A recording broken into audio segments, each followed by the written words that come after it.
So, have you killed anyone lately? It's a legitimate question.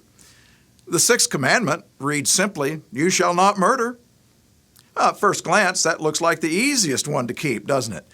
Even someone who breaks the other 9 commandments, someone who steals and lies and covets and cheats and dishonors his parents and serves false gods, even someone who does all those other things might draw the line at murder.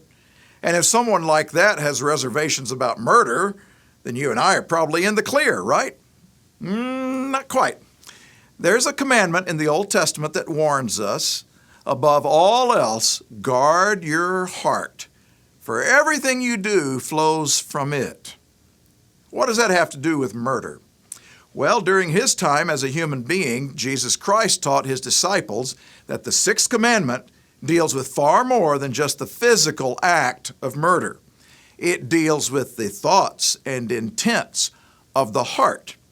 Specifically, Jesus explained, "You have heard that it was said to those of old, 'You shall not murder, and whoever murders will be in danger of the judgment.' But I say to you that whoever is angry with his brother without a cause shall be in danger of the judgment."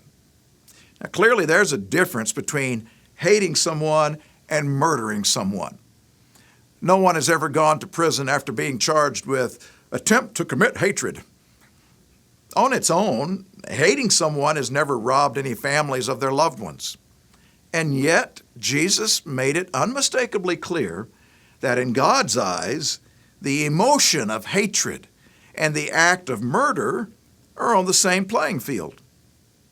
Why? It's because of what happens in the heart. Everything we do flows from our hearts, our thinking.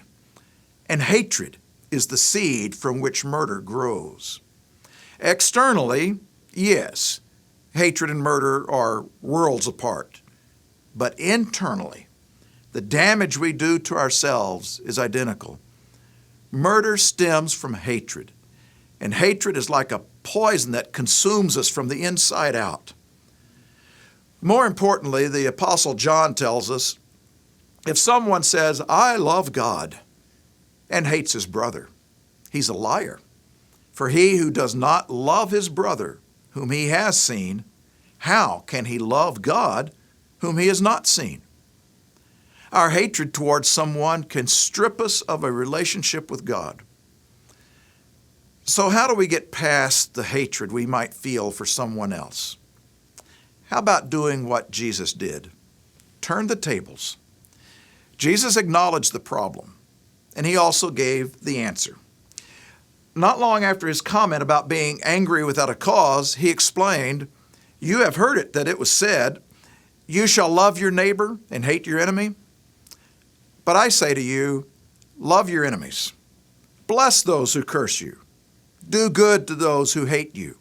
And pray for those who spitefully use you and persecute you, that you may be sons of your Father in heaven." That's not easy. Our natural human reaction is to respond to hatred with hatred. But Christ is telling us, no, if you're really trying to be sons and daughters of God, you have to rise above your human nature.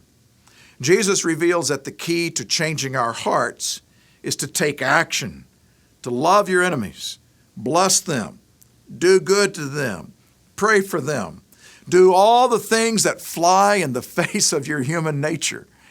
And maybe you'll start to see that beyond that wall of hatred, there's a flawed, weak, or hurting person who needs God's love just as much as you do. Just because we've never murdered anybody doesn't mean the Sixth Commandment has nothing to teach us. The Seventh Commandment can help us see that it's not just what you do that matters, it's how you think. To learn more, click Next to continue watching this series. For further reading, you can also download our free booklet, God's 10 Commandments, Still Relevant Today.